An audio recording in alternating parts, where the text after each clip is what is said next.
इस ट्यूटोरियल में हम क्लास 9 की एक्सरसाइज 8.2 का क्वेश्चन नंबर 6 सॉल्व करेंगे which states show that the line segments joining the mid points of opposite sides of a quadrilateral bisect each other.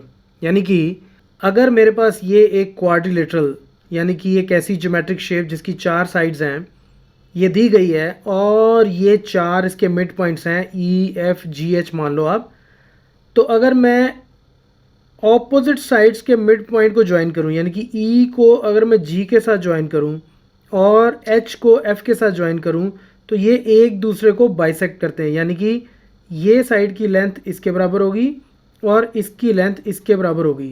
यानी कि OH is congruent to OF, OH congruent to OF and OG is congruent to OE, OG is congruent to OE। ये मुझे prove करना है। देखो इसको prove करना बड़ा आसान है।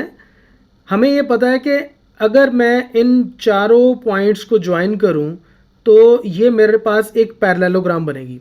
इसका प्रूफ कि क्वाड्रिलेटरल के चारों मिड पॉइंट्स को अगर मैं ज्वाइन करूं तो वो जो शेप बनती है, ये जो रेड में मैंने यहाँ पे दिखाई है, वो हमेशा क्या होती है, एक पैरेललोग्राम। ठीक है, ये हम ऑलरेडी प्रूव कर चुके हैं इसी एक्सरसाइज के क्वेश्चन 1 और 2 में।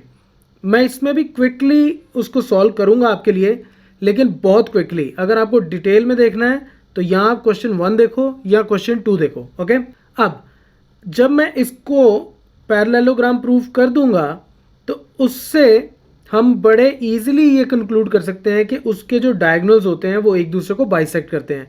ये भी हम डिफरेंट ट्यूटोरियल्स में ऑलरेडी प्रूव कर चुके हैं, लेकिन इसमें हम इस पार्ट को थोड़ा सा और डिटेल में समझ लेंगे। ठीक है, तो सबसे पहले हम ये प्रूव करते हैं क्विकली कि अगर मैं इस क्वाड्रिलेटरल के चारों मिड पॉइंट्स को ज्वाइन करूं तो ये जो रेड ज्योमेट्रिक शेप है ये हमेशा क्या होगी, पैरेललोग्राम। ठीक है, अब मैंने इसी को यहाँ पे क्विकली रीड्रॉ कर लिया और इसके मिड पॉइंट्स को ज्वाइन करके एक डायगोनल कंस्ट्रक्ट कर लिया AC। ठीक है, अब G इसका मिड पॉइंट है तो यानी कि ये साइड और ये साइड बराबर होगी। H इस साइड का मिड पॉइंट है तो यानी कि ये और ये आपस में बराबर होगी।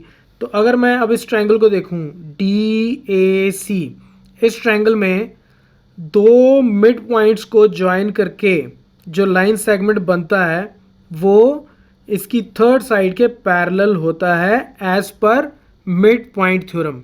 तो मिड पॉइंट थ्योरम के अकॉर्डिंगली दो साइड के मिड पॉइंट्स को अगर हम ज्वाइन करें तो वो थर्ड साइड के पैरेलल होता है। तो यही मिड पॉइंट थ्योरम अगर हम यहाँ पे यूज़ करें तो इसके अकॉर्डिंगली क्या हो जाएगा, HG, ये जो HG है ये पैरेलल हो जाएगा किसके, AC के। ठीक है, अच्छा दूसरी तरफ अब ये जो साइड है ये इसके बराबर है, क्यों, F जो है वो इसका मिड पॉइंट है, E जो है वो इसका मिड पॉइंट है, तो AE और EB ये भी आपस में बराबर होंगे। अब अगर इसमें मैं थोड़ा सा ऐसे घुमा के देखूं तो फिर से यही वाला सिनेरियो बन गया। इस ट्रायंगल के अंदर दो मिड पॉइंट्स को जब मैं ज्वाइन करूंगा तो वो इस साइड के पैरेलल होंगे। यानी कि यहाँ से भी मेरे पास क्या आ जाएगा कि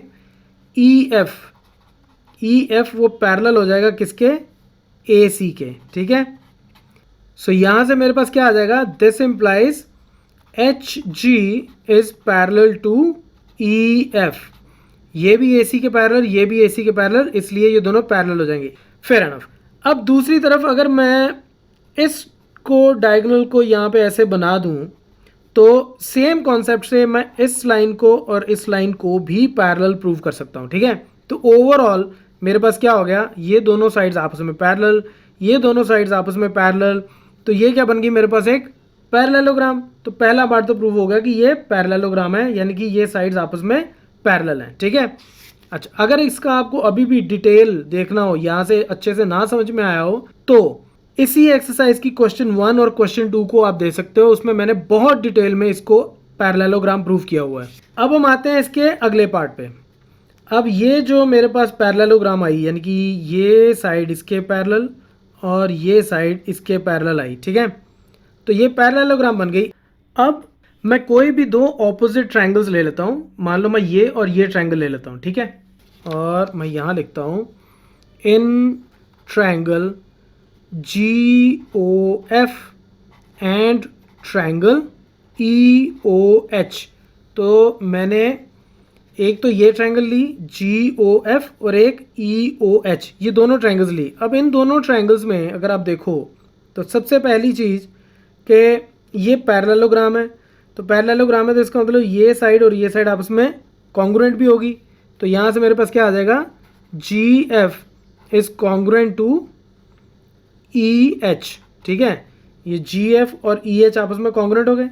दूसरा, ये एंगल और ये एंगल, ये दोनों वर्टिकली ऑपोजिट एंगल्स हैं, तो इसको मैं अगर 1 और 2 बोल दूं, then angle 1 is congruent to angle 2। क्यों? वर्टिकली ऑपोजिट एंगल्स हमेशा क्या होते हैं, बराबर।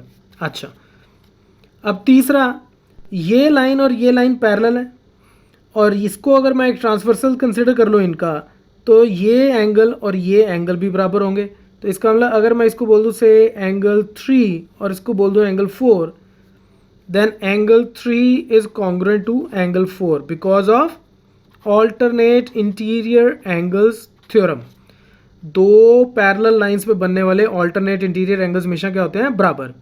अब हमारे पास क्या आ गया, angle angle side, angle angle side, दो ट्रायंगल्स के अंदर दो angle A and one side. So by AAS postulate triangles क्या हो गई, congruent.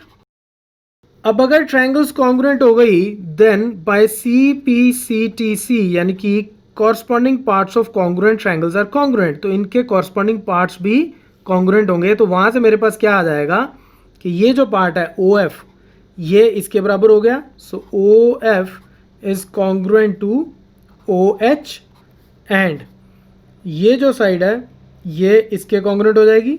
OG is congruent to OE। अब OF OH के कॉन्ग्रुएंट क्यों हुआ, क्योंकि OF एंगल 1 और 3 इनके बीच की साइड है, और 1 और 3 के कॉरस्पॉन्डिंगली इधर कौन से दो एंगल्स हैं जो कॉन्ग्रुएंट हैं, 2 और 4। तो इसलिए 2 और 4 के बीच की साइड 1 और 3 के बीच की साइड के कॉन्ग्रुएंट होगी। ठीक है, दूसरी तरफ OG और OE ये कॉन्ग्रुएंट क्यों हुए, OG एंड OE।